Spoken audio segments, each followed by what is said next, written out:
Hello மக்களே! எல்லாருக்கும் வணக்கம். எல்லாரும் எப்படி இருக்கீங்க? எல்லாரும் நல்லா இருப்பீங்கன்னு நம்புறேன். நாம இந்த காணொளியில என்ன பார்த்துக்கிட்டு இருக்கோம் அப்படின்னு பார்த்தீங்க அப்படின்னா, 2026 சட்டப்பேரவைத் தேர்தல் தமிழ்நாட்டில நடக்கப் போற காரணத்தினால, எந்தெந்த கட்சிகள் எப்படியெல்லாம் வாக்கு சதவீதங்கள் வாங்கியிருக்காங்க, எப்படியெல்லாம் வெற்றி பெற்றிருக்காங்க, எப்படியெல்லாம் வந்து அவைங்க வெற்றி பெறப் போறாங்க, அவங்களோட கணிப்பு எப்படி இருக்கு அப்படிங்கிறத நம்ம பார்த்துக்கிட்டு இருக்கோம். அந்த வகையில நம்ம இன்னைக்கு பார்க்க போற தொகுதி என்னன்னு பார்த்தீங்க அப்படின்னா, திருநெல்வேலி மாவட்டத்தில இருக்க ராதாபுரம் தொகுதி தான் பார்க்க போறோம். இது ஒரு சபாநாயகர் தொகுதி. அந்த அப்பாவும் இருக்கார்ல, அவரோட இந்த தொகுதியில தான் அவர் வெற்றி பெற்றிருந்தாரு. அதுக்கு முன்னாடி நம்ம சேனலை சப்ஸ்கிரைப் பண்ணிக்கோங்க மக்களே. சப்ஸ்கிரைப் பண்ணி நோட்டிஃபிகேஷன் ஆன் பண்ணி வச்சுக்கோங்க. திருநெல்வேலி மாவட்டத்தில இருக்க ராதாபுரம் தொகுதியை பொறுத்தளவுக்கு பார்த்தீங்க அப்படின்னா, சுதந்திரம் பெற்றதற்கு பின் 15 முறை இந்த இடத்துல எலெக்ஷன் நடந்திருக்கு. இந்த 15 முறை எலெக்ஷன்கள்ல இந்திய தேசிய காங்கிரஸ் 1957, 1962, 1967, 1989, 1991ல வெற்றி பெற்றிருக்காங்க. திமுக 1971, 2006, 2021 இந்த இடத்துல வெற்றி பெற்றிருக்காங்கிறது குறிப்பிடத்தக்கது. அதிமுக 1977, 1984, 2016ல இந்த இடத்துல வெற்றி பெற்றிருக்கிறாங்க.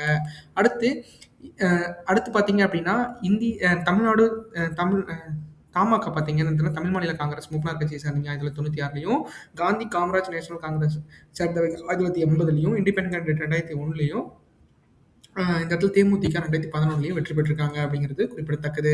ஆக மொத்தத்துல 15 எலெக்ஷன்ல 5 முறை வந்து இந்திய தேசிய காங்கிரஸும், 3 முறை திமுகவும், 3 முறை அதிமுகவும், 1 முறை தமாகவும், 1 முறை காந்தி காமராஜ் நேஷனல் காங்கிரஸ் கட்சியும், 1 முறை வந்து இண்டிபெண்டன்ட் கேண்டிடேட்டும், 1 முறை வந்து தேமுதிகவும் இந்த இடத்துல வெற்றி பெற்றிருக்காங்க அப்படிங்கிறது குறிப்பிடத்தக்கது.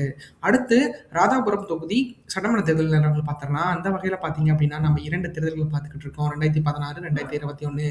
2016 பொறுத்தவரைக்கும் பார்த்தீங்க அப்படின்னா, இந்த தொகுதியில அதிமுக தான் வெற்றி பெற்றிருக்காங்க. அதிமுக சார்பில பார்த்தீங்க அப்படின்னா, ஐஎஸ் இன்பதுரை அப்படிங்கிறவர் தான் போட்டிட்டு இருக்காரு. அவரு 69,590 வாக்குகளும், 41.10% பெற்று இந்த இடத்துல வந்து அவரு வெற்றி பெற்றிருக்காரு அப்படிங்கிறது குறிப்பிடத்தக்கது.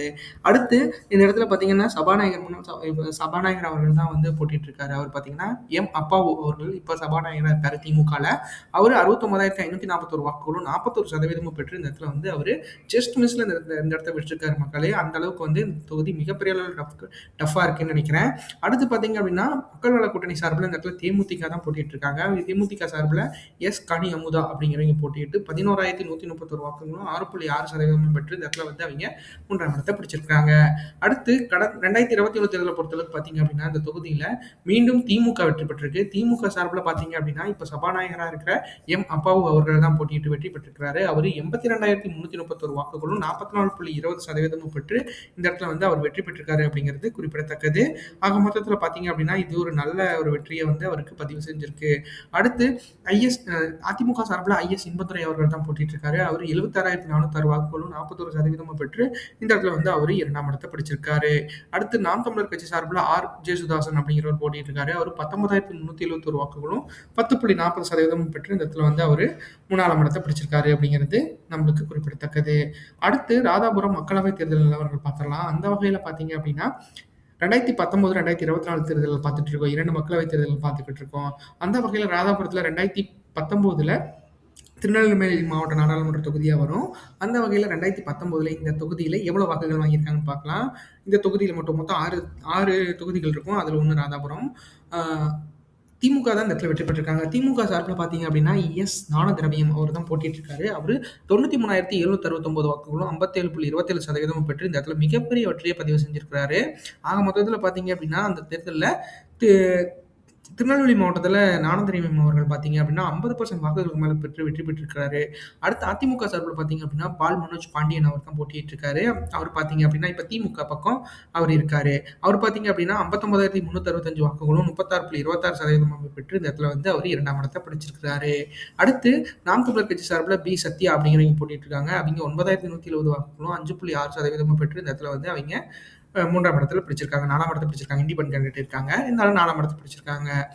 அடுத்தது பார்த்தீங்க அப்படின்னா, 2024 கடந்த ஆண்டு நடந்த நாடாளுமன்ற தேர்தலை பொறுத்தளவுக்கு பார்த்தீங்க அப்படின்னா, இந்த இடத்துல மீண்டும் வந்து திமுக வெற்றி பெற்றிருக்காங்க. திமுக சார்பில ராபர்ட் ப்ரூஸ் அப்படிங்கிறவங்க போட்டியிட்டு 92,822 வாக்குகளும் 56.69% பெற்று இந்த இடத்துல வந்து அவங்க 3ஆம் இடத்த முதலிடத்தை பிடிச்சு வெற்றி பெற்றிருக்கிறாங்க. அடுத்து 2ஆம் இடத்துல பார்த்தீங்க அப்படின்னா, என்டிஏ சார்பில போட்டியிட்ட நயினார் நாகேந்திரன் அவர்கள் தான் போட்டிட்டு இருக்காரு. அவர் 2ஆம் இடத்தை பிடிச்சிருக்காரு என்டிஏ சார்பில. 43,317 வாக்குகளும் 26.45% பெற்று இந்த இடத்துல வந்து அவங்க 2ஆம் இடத்தை பிடிச்சிருக்காங்க. அடுத்து அதிமுக சார்பில பார்த்தீங்க அப்படின்னா, ஜான்சி ராணி அப்படிங்கிறவங்க போட்டிட்டு இருக்காங்க. அவங்க 18,031 வாக்குகளும் 11.01% பெற்று இந்த இடத்துல வந்து அவங்க 3ஆம் இடத்தை பிடிச்சிருக்கிறாங்க. அடுத்து நாம் தமிழர் கட்சி சார்பில சத்யா அவங்க தான் போட்டிட்டு இருக்காங்க. அவங்க 9569 வாக்குகளும் 5.84% பெற்று இந்த இடத்துல வந்து அவைங்க 4ஆம் இடத்த பிடிச்சிருக்காங்க அப்படிங்கிறது குறிப்பிடத்தக்கது. அடுத்து ராதாபுரம் தொகுதி 4 தேர்தல்கள் கடந்த 4 தேர்தல்கள்ல அவங்களோட ஏவரேஜ் வாக்குகள் எப்படி இருந்துச்சு அப்படிங்கிறத பார்த்துடலாம். அந்த வகையில பார்த்தீங்க அப்படின்னா, அதிமுக பொறுத்தமட்டில் பார்த்தீங்க அப்படின்னா, 2016ல 41.10%, 2019ல 36.26%, 2021ல 41%, 2024ல 11.01% பெற்று இந்த இடத்துல வந்து அவைங்க ஒரு வாக்குகள் குறைந்த நிலையில வாங்கியிருக்காங்க. தனிச்சு போட்டியிட்டு அந்த இடத்துல வந்து அதிமுகவுக்கு மிகப்பெரிய அளவுல வலு குறைந்திருக்கு. ஸோ பார்க்கலாம் 2026 தேர்தல்ல அவைங்க கூட்டணிகள் மிகப்பெரிய அளவுல வச்சிருக்காங்க அப்படிங்கிறது நம்மளுக்கு தெரிஞ்ச விஷயம் தான். பார்க்கலாம் அது எப்படி நடக்க போகுது, என்ன பண்ண போறாங்க அப்படின்ட்டு. அடுத்து திமுக கூட்டணியை பொறுத்தளவுக்கு பார்த்தீங்க அப்படின்னா, 2016ல 41%, 2019ல 57.27%, 2021ல 44.20%, 2024ல 56.69% பெற்று இந்த இடத்துல வந்து அவைங்க வெற்றி பெறும் அளவில வந்து வாக்குகள வந்து சேகரிச்சுட்டே போறாங்க. ஏன்னா, இந்த தொகுதிய பொறுத்தளவுக்கு பார்த்தீங்க அப்படின்னா, இப்ப சபாநாயகர் தொகுதி அப்படிங்கிற மாரி மாறிடுச்சு. ஸோ, அதனால பார்த்தீங்க அப்படின்னா, இந்த தொகுதிய கண்டிப்பா அப்பாவு அவர்கள் தக்க வைக்கிறதுக்கு மிகப்பெரிய அளவுல போராடுவாரு அப்படிங்கிறதுல எந்த ஒரு ஐயமும் இல்ல. அடுத்து நாம் தமிழரை பொறுத்தமட்டில் பார்த்தீங்க அப்படின்னா, 2016ல 1.80%, 2019ல 5.6%, 2021ல 10.40%, 2024ல 5.84% பெற்று இந்த இடத்துல வந்து ஒரு குறைஞ்சபட்ச வாக்குகள வந்து இவங்க ஒரு டபுள் டிஜிட் வாக்குகள நோக்கி நகர்ந்துட்டு இருக்காங்க அப்படிங்கிறது நம்மளுக்கு பார்க்க தெரியுது. பார்க்கலாம் எப்படின்னலாம் வந்து நாம் தமிழர் கட்சி இந்த தடவ 2026 தேர்தல சந்திக்க போறாங்க அப்படிங்கிறத நம்ம பொறுத்திருந்து பார்க்கலாம். அடுத்து ராதாபுரம் தொகுதி வாக்காளர்கள் நிலவரத்த பத்தி பார்த்துடலாம். அந்த வகையில பார்த்தீங்க அப்படின்னா, மொத்த வாக்காளர்களா இந்த தொகுதியில 2,65,141 பேர் இந்த இடத்துல வாக்காளர்களா பதிவு செய்யப்பட்டிருக்காங்க. அதுல 1,30,531 ஆண்களும், 1,34,601 பெண்களும் இந்த இடத்துல வாக்காளர்களா பதிவு செய்யப்பட்டிருக்காங்க அப்படிங்கிறது குறிப்பிடத்தக்கது. 3ஆம் பாளையத்தவர்கள் இந்த இடத்துல 17 பேர் இந்த இடத்துல வாக்காளர்களா பதிவு செய்யப்பட்டிருக்காங்க. அதாவது வாக்காளர்கள்லயே பார்த்தீங்க அப்படின்னா, ஏஜ் வைஸ் கேட்டகரியில பிரிச்சிருக்கோம். ஏன்னா, இந்த ஏஜ் வைஸ் கேட்டகரிங்கிறது பார்த்தீங்க அப்படின்னா, இந்த இப்ப தமிழகத்துக்கு புதுவரவா வந்திருக்க தமிழக வெற்றி கழகத்துக்கு வந்து மிகப்பெரிய அளவு உதவியா இருக்கும். அந்த வகையில பார்த்தீங்க அப்படின்னா, 18 வயசுலேருந்து 34 வயசு வரைக்கும் இருக்கீங்க பார்த்தீங்க அப்படின்னா, 44,819 ஆண்களும், 45,495 பெண்களும் இந்த இடத்துல வாக்காளர்களா பதிவு செய்யப்பட்டிருக்காங்க. 35 வயசுலேருந்து 54 வயசு வரைக்கும் இருக்கீங்க பார்த்தீங்க அப்படின்னா, 55,867 ஆண்களும், 57,609 பெண்களும் இந்த இடத்துல வாக்காளர்களா பதிவு செய்யப்பட்டிருக்காங்க அப்படிங்கிறது குறிப்பிடத்தக்கது. அடுத்து 54 வயசுலேருந்து 65 வயசுக்கு மேல இருக்கீங்க பார்த்தீங்க அப்படின்னா, 30,544 ஆண்களும், 31,497 பெண்களும் இந்த இடத்துல வாக்காளர்களா பதிவு செய்யப்பட்டிருக்காங்க அப்படிங்கிறது குறிப்பிடத்தக்கது மக்களே. ஆக மொத்தத்துல பார்த்தீங்க அப்படின்னா, இந்த இடத்துல யங்ஸ்டர்ஸோட வாக்குகள் வந்து ஒரு 32, 34% இருக்கிறத நம்மளால உறுதியா சொல்ல முடியும். அது எந்த வகையில எப்படி வந்து நியூ ஓட்டர்ஸா மாத்த போறாங்க, எப்படி விஜய் அவர்களுக்கு வந்து மிகப்பெரிய அளவுல வாக்குகள் சேகரிக்க போறாரு அப்படிங்கிறத நம்ம பொறுத்திருந்து பார்க்கலாம். அடுத்து ராதாபுரம் தொகுதி வாக்குப்பதிவு சதவீதங்கள் எப்படி இருந்துச்சு அப்படிங்கிறத நம்ம பார்த்துடலாம். அந்த வகையில பார்த்தீங்க அப்படின்னா, கடந்த 8 தேர்தல்கள்ல எப்படியெல்லாம் வாக்குப்பதிவு சதவீதங்கள் நடந்திருக்குன்னு பார்க்கலாம். 1989ல 64.90%, 1991ல 53.80%, 1996ல 61.50%, 2001ல 54.30%, 2006ல 65.40%, 2011ல 71.10%, 2016ல 71.30%, 2021ல 72.70% பெற்று இந்த இடத்துல வாக்குகள் வந்து ஒரு 3 நாளுக்கு எப்படி சொல்றது? ஒரு நாளுக்கு 3 பேர் வந்து இந்த இடத்துல வாக்குகள் செலுத்திட்டு இருக்காங்க. அந்த வகையில 2026 தேர்தல் வாக்குப்பதிவு எதிர்பார்ப்பு சதவீதம் ராதாபுரம் தொகுதியை பொறுத்தளவுக்கு பார்த்தீங்க அப்படின்னா 71.70% இருக்கிறதுக்கு வாய்ப்புகள் இருக்கு. நான் ஏன் இந்த வாக்குப்பதிவு சதவீதங்களை நான் ஆவரேஜ் பண்ணி சொல்றேன் அப்படின்னா, இதன் மூலமும் வாக்குகள் வந்து எவ்வளவு வாங்கலாம், இந்த வாக்குகள் வந்து எப்படி பிரியும் அப்படிங்கிறத உங்களுக்கு ஒரு அனலைஸ்க்காக நான் கொடுக்குறேன். கண்டிப்பா நீங்க 100%ஆ மாத்தணும் மக்களே. 100% வாக்குகள் பண்ணீங்கன்னா மட்டும்தான் நம்மளால உறுதியான வெற்றியை பெற முடியும் அப்படிங்கிறதுல நம்மளுக்கு எந்த ஒரு ஐயமும் இல்ல. அடுத்து ராதாபுரம் தொகுதி வாக்கு எதிர்பார்ப்பு 2026 பொறுத்தமட்டில் யார் எப்படி வெற்றி பெறுவாங்க அப்படிங்கிறத நம்ம பொறுத்திருந்து பார்க்கலாம். அடுத்து பார்த்தீங்க அந்த எதிர்பார்ப்பு பார்க்கலாம். இந்த இடத்துல பார்த்தீங்க அப்படின்னா, இந்த தடவ அதிமுக வெற்றி பெறுவதற்கு வாய்ப்புகள் அதிகமா இருக்கு. ஏன்னா, போன தடவை பார்த்தீங்க அப்படின்னா, அதிமுகவுக்கு ஒரு குறிப்பிட்ட அளவு வாக்குகள் வித்தியாசத்துல தான் தோல்வி அடைஞ்சிருந்தாங்க. ஸோ, அத வந்து இந்த தடவ ரெக்கவர் பண்றதுக்கு மிகப்பெரிய அளவுல வாய்ப்பு இருக்கு. அந்த வகையில பார்த்தீங்க அப்படின்னா, 37.25%, 70,820 வாக்குகளுக்கு மேல பெறுவதற்கு வாய்ப்புகள் இருக்கு. ஏன்னா, இந்த தொகுதி மிகப்பெரிய இழுபறியில இருக்கும் மக்களை கண்டிப்பா சொல்றேன். இந்த தொகுதி ஏன்னா வெற்றி வித்தியாசம் பார்த்தீங்க அப்படின்னா, 0.32% தான் இருக்கு. ஆக மொத்தத்துல பார்த்தீங்க அப்படின்னா, ஒரு 700 வாக்குகளோ, 500 வாக்குகள் வித்தியாசங்கள் தான் இருக்கு.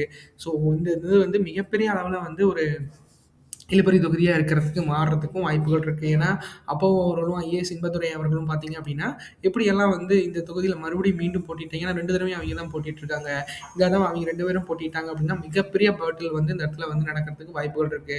அது எப்படி நடக்க போகுது, என்ன பண்ண போறாங்க அப்படிங்கிறத பொறுத்திருந்து பார்க்கலாம். ஆக மொத்தத்தில பார்த்தீங்கன்னா, அதிமுக வெற்றி பெறுவதற்கான சாத்தியக்கூறுகள் அதிகமா இருக்கு. அடுத்து திமுகவ பொறுத்தளவுக்கு பார்த்தீங்க அப்படின்னா, 36.92% 70,189 வாக்குகளுக்கு மேல பெறுவதற்கு வாய்ப்புகள் இருக்கு. ஏன்னா, இந்த தொகுதி மீண்டும் வந்து அந்த சபாநாயகரா இருக்கிற அப்பாவு அவர்கள் தான் மறுபடியும் வந்து போட்டியிடுவதற்கு வாய்ப்புகள் இருக்கு. ஸோ அந்த வகையில பார்த்தீங்க அப்படின்னா, அவரு ஒரு 36.92% 70,189 வாக்குகளுக்கு மேல பெறுவதற்கு வாய்ப்புகள் இருக்கு. ஸோ பார்க்கலாம் அது எப்படி என்ன நடக்க போகுது. ஏன்னா, இப்ப வந்து பார்த்தீங்க அப்படின்னா, தமிழகத்துக்கு புதுவரவா வந்திருக்க தமிழக வெற்றி கழகத்தோட வருகை அளவு திமுக மிகப்பெரிய அளவுல வந்து அ ஏன்னா அந்த அவைங்களே பார்த்தீங்க அப்படின்னா, பல பேர் வந்து அந்த திமுகலருந்து தாவேகாக்கு போயிருக்காங்க. ஸோ தாவேக்காலருந்து திமுகவுக்கும் வந்திருக்காங்க. ஸோ அந்த வகையில பார்க்குறப்ப பார்த்தீங்க அப்படின்னா, சரிவனமா இருக்கிறதுக்கு வாய்ப்புகள் இருக்கு மக்களே. ஏன்னா இவங்க மேல திமுக கவர்மெண்ட் மேல மிகப்பெரிய அதிருப்தி இல்லனாலும், ஓரளவுக்கு அதிருப்தி இருக்கு. அந்த அதிருப்திய கண்டிப்பா அதிமுக பயன்படுத்திக்கிச்சு அப்படின்னா, இந்த தடவ அதிமுக வெற்றி பெறுவதற்கான சாத்தியக்கூறுகள் இருக்கு. ஏன்னா டிவிகேவ பொறுத்தளவுக்கு பார்த்தீங்க அப்படின்னா, டிஎம்கே வந்து தமிழ்நாட்டுல இருக்கக்கூடாது அப்படிங்கிற அந்த ஒரு வாசகத்தோட இருக்காங்க. ஸோ பார்க்கலாம். அது என்ன மாரி எப்படி அவிங்க நெனச்சது என்ன நடக்க போகுது அப்படிங்கிறத பொறுத்திருந்து பார்க்கலாம். அடுத்து நாம் தமிழர பொறுத்தமட்டில் பார்த்தீங்க அப்படின்னா, அந்த தொகுதியில 11.23% 21,342 வாக்குகளுக்கு மேல பெறுவதற்கு வாய்ப்புகள் இருக்கு. ஏன்னா நாம் தமிழர பொறுத்தமட்டில் பார்த்தீங்க அப்படின்னா, இந்த தொகுதியில ஒரு குறைந்தபட்ச வாக்குகள வந்து அவிங்க வாங்கிட்டு இருக்காங்க. இந்த தடவ வந்து அவிங்க டபுள் டிஜிட் வாக்குகள நோக்கி நகர்றதுக்கு வாய்ப்புகள் இருக்கு. ஏன்னா, இவிங்களோட வாக்கு வித்தியாசங்கள் போன தடவ வந்து அதிமுகவ வீழ்த்த ஒரு உத்வேகமா இருந்திருக்கு அப்படிங்கிறதுல எந்த ஒரு ஐயமும் இல்ல. ஸோ அந்த வகையில பார்க்கலாம் எப்படி வந்து நடக்க போகுது. ஏன்னா, திருநெல்வேலி மாவட்டத்தில பொறுத்தளவுக்கு பார்த்தீங்க அப்படின்னா, பாஜக தலைவரோட நயினார் நாகேந்திரன் அவர்களோட தொகுதிகள்ல வந்து இருக்கு. ஸோ அவர் தான் மாவட்ட செயலாளரா இருக்காரு. ஸோ கண்டிப்பா வந்து இந்த அளவுக்கு போராடுவார் அப்படிங்கிறதுல எந்த ஒரு ஐயமும் இல்ல. கண்டிப்பா வந்து அதிமுக கூட்டணி வெற்றி பெறுவதற்கு நயினார் நாகேந்திரன் அவர்கள் எப்படி என்டிஏ கூட்டணி வெற்றி பெறுவதற்கு போராடுவார் அப்படிங்கிறத நம்ம பொறுத்திருந்து பார்க்கலாம். ஆனா நாம் தமிழரை பொறுத்தமட்டில் பார்த்தீங்க அப்படின்னா, இவங்களோட வாக்குகள் வந்து மிகப்பெரிய அளவுல பயன்பாட்டுக்கு இருந்தது அப்படின்னா, கூட்டணிகளோட இருந்தாங்க அப்படின்னா, அந்த கூட்டணி வெற்றி பெறுவதற்கான சாத்தியக்கூறுகள் 2026 தேர்தல்ல மிகப்பெரிய அளவுல இருக்கிறத நம்மளால உறுதியா சொல்ல முடியும். பார்க்கலாம் சீமான் அவர்கள் வந்து எப்படிப்பட்ட முடிவுகள் எடுக்க போறாரு. இந்த 11.23% வாக்குகள் வந்து இதே அதிமுக, திமுகவோட இருந்துச்சு அப்படின்னா, யார் கூட இணையறாங்களோ அவங்க வெற்றி பெறுவதற்கான வாய்ப்புகள் இருக்கு. பார்க்கலாம் சீமான் அவர்களோட நிலைமை எப்படி இருக்கு அப்படின்ட்டு. அடுத்து தமிழகத்துக்கு புதுவரவா வந்திருக்க தமிழக வெற்றி கழகத்தோட நிலை பொறுத்தளவுக்கு பார்த்தீங்க அப்படின்னா, 12.20% 23,202 வாக்குகளுக்கு மேல பெறுவதற்கு வாய்ப்புகள் இருக்கு. நீங்க இதுலயே வந்து ஏஜ் வைஸ் கேட்டகரின்னு பார்த்தீங்க அப்படின்னா, அதுல வந்து 34% இருக்கு. ஏன் 34% போடல அப்படின்னா, எல்லா பீப்புள்ஸும் வந்து ஒரே ஒருத்தரையே தேர்ந்தெடுக்க வாய்ப்புகள் மிக மிக குறைவா இருக்க காரணத்தினால, அந்த வாக்குகள் தான் இந்த பெர்சன்டேஜ் வாக்குகளையும் கொண்டாந்துருக்கு. ஸோ இது வந்து இப்ப வரைக்கும் பார்த்தீங்க அப்படின்னா, அரசியல் நகர்வுகள தாவேக்கா முழுமை அடையாம தான் இருக்காங்க அப்படிங்கிறதுல எந்த ஒரு ஐயமும் இல்ல. ஸோ அதனால வச்சு பார்க்குறப்ப பார்த்தீங்க அப்படின்னா, அவைங்க எல்லாமே முழுமை அடைந்தாங்க அப்படின்னா, இந்த வாக்குகள் மிகப்பெரிய அளவுல எகிறி போக வாய்ப்புகள் இருக்கு. அத விஜய் அவர்கள் எப்படி பண்ண போறாரு, இந்த கழக நிர்வாகிகளும், கழக தொண்டர்களும் இத எப்படி வந்து கொண்டு போறாங்க, இந்த இந்த இத வந்து எப்படி வந்து 2026 எலக்ஷன் அவைங்க மாத்த போறாங்க அப்படிங்கிறதே மிகப்பெரிய அளவுல ஒரு ஒரு ஆர்வமாவும் இருக்கு. அட் தி சேம் டைம் எப்படி பண்ண போறாங்க அப்படிங்கிற ஒரு ஆவலும் சொல்லலாம். அட் தி சேம் டைம் வந்து அதை நடக்க போறதுக்கு ஒரு எக்ஸைட்மெண்ட்டும் கூட சொல்லலாம். பார்க்கலாம் அது என்ன நடக்க போகுது, என்ன பண்ண போறாங்க அப்படிங்கிறத நாம பொறுத்திருந்து பார்க்கலாம். அடுத்து 2026 தமிழ்நாடு தேர்தல் கூட்டணி எதிர்பார்ப்பு இப்படியெல்லாம் இருந்துச்சு அப்படின்னா, ப்ரீவியஸ்ல சொன்ன வாக்குகள் வந்து கிடைக்கிறதுக்கு வாய்ப்புகள் இருக்கிறத நம்மளால உறுதியா சொல்ல முடியும். இந்த வகையில பார்த்தீங்க அப்படின்னா, அதிமுக கூட்டணியில பாஜக, பாமக, தேமுதிக, தமிழ் மாநில காங்கிரஸ்லாம் இருந்தாங்க அப்படின்னா, 37.25% வாக்குகள் கிடைக்க வாய்ப்புகள் இருக்கு. ஏன்னா, இந்த தொகுதிய பொறுத்தளவுக்கு பார்த்தீங்க அப்படின்னா, அதிமுகவுக்கும், பாஜகவுக்கும் தான் மிகப்பெரிய அளவுல வாக்கு வங்கி இருக்கு. ஸோ அவைங்கள வச்சு தான் இந்த இடத்துல வெற்றி பெறணும் அப்படின்னா, இந்த இரு கூட்டணிகளும் வந்து ஓரளவுக்கு வந்து பவர்ஃபுல்லா இருக்கிறதுல நம்மளுக்கு உறுதியா இருக்கு. பாமகவ பொறுத்தமட்டில் பார்த்தீங்க அப்படின்னா, அவங்களுக்கு தென்னாட்டு மாவட்டங்கள்ல அந்த அளவுக்கு வந்து தென் மாவட்டங்கள்ல அந்த அளவுக்கு வந்து அவங்களுக்கு பலம் குறைவா தான் இருக்கு. ஸோ அந்த வகையில பார்த்தீங்க அப்படின்னா, அவைங்க வந்து கூட்டணியில இருக்கிறதுக்கு ஒரு ஒரு அங்கமா இருக்கிறது மிகப்பெரிய அளவுல என்டிஏக்கு மிகப்பெரிய அளவுல ஒரு 80, 85 தொகுதிகள் வந்து பாமகவால கிடைக்க வாய்ப்புகள் அதிகமா இருக்கு. ஸோ பாமகவ பொறுத்தளவுக்கு பார்த்தீங்க அப்படின்னா, வட மாவட்டங்கள்ல ஒரு 85 தொகுதிகள் வந்து அவங்களுக்கு கொஞ்சம் வெற்றி பெறும் அளவுக்கு இருக்கிறது அப்படிங்கிறத நம்ம உறுதியா சொல்ல முடியும். அடுத்தது அடுத்து பார்த்தீங்க நம்ம திமுக கூட்டணிய பொறுத்தளவுக்கு பார்த்தீங்க அப்படின்னா, திமுக, இந்திய தேசிய காங்கிரஸ், சிபிஎஸ், சிபிஐஎம், விடுதலை சிறுத்தைகள் கட்சி, மக்கள் நீதி மய்யம்லாம் இருந்தாங்க அப்படின்னா, மதிமுக போன்ற கட்சிகள் அவங்களோட இருந்தாங்க அப்படின்னா, ஏன்னா அவங்க தொகுதி பங்கீடு வரைக்கும் போயிட்டாங்க. அந்த வகையில பார்க்குறப்ப பார்த்தீங்க அப்படின்னா, இந்த இடத்துல இந்திய தேசிய காங்கிரஸ்க்கும் திமுக இருக்க காரணத்தினால கண்டிப்பா 36.92% வாக்குகள் வாங்குறதுக்கு வாய்ப்புகள் இருக்கு. அது எந்த மாரி எப்படி இருக்க போகுது என்னங்கிறத பார்க்கலாம். ஆக மொத்தத்தில பார்த்தீங்க அப்படின்னா, இந்த வாக்குகள் வந்து அ திமுகங்கிற அந்த அப்பாவு அவருக்கே வந்து மிகப்பெரிய அளவுல ஒரு இதா இருக்கிறதுக்கு வாய்ப்புகள் இருக்கு. பார்க்கலாம் அது எப்படி நடக்க போகுது, என்ன பண்ண போறாங்க அப்படிங்கிறத பொறுத்திருந்து பார்க்கலாம்.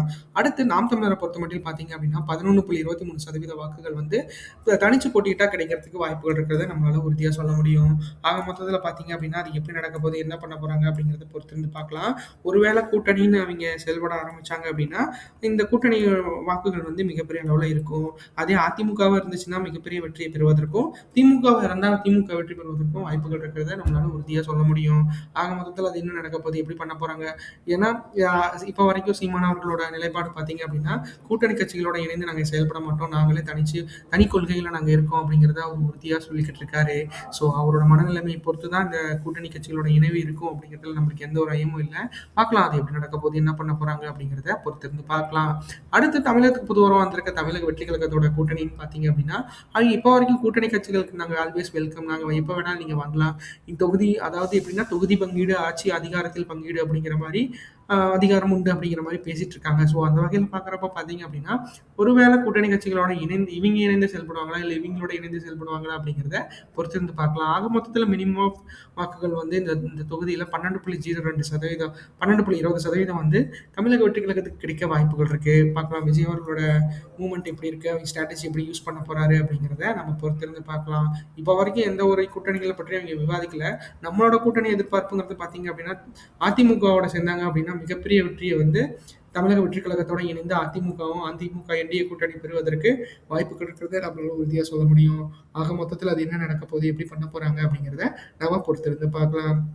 இந்த காணொளி உங்களுக்கு ரொம்ப பிடிச்சிருக்கும்னு நினைக்கிறேன் மக்களே. நம்ம சேனலை சப்ஸ்கிரைப் பண்ணுங்க, லைக் பண்ணுங்க, ஷேர் பண்ணுங்க, கமெண்ட் பண்ணுங்க. நம்ம ஒவ்வொரு நாளும் ஒவ்வொரு தொகுதி அப்படிங்கிற ஒரு காணொளியில பார்த்துக்கிட்டு இருக்கோம். அந்த வகையில ஏன்னா நம்மள்கிட்ட டேட்டாஸ் நெறையா இருக்கு மக்களே. கண்டிப்பா ஒவ்வொரு நாளும் ஒவ்வொரு வீடியோ கண்டிப்பா நம்ம ரிலீஸ் பண்ணுவோம். உங்களுக்காக நீங்க எப்பயுமே எங்களோட ஸ்டே டியூன்டா இருக்கணும். கண்டிப்பா நீங்க எங்களுக்கு சப்போர்ட் பண்ணுவீங்கன்னு நினைக்கிறேன். நன்றி, வணக்கம்.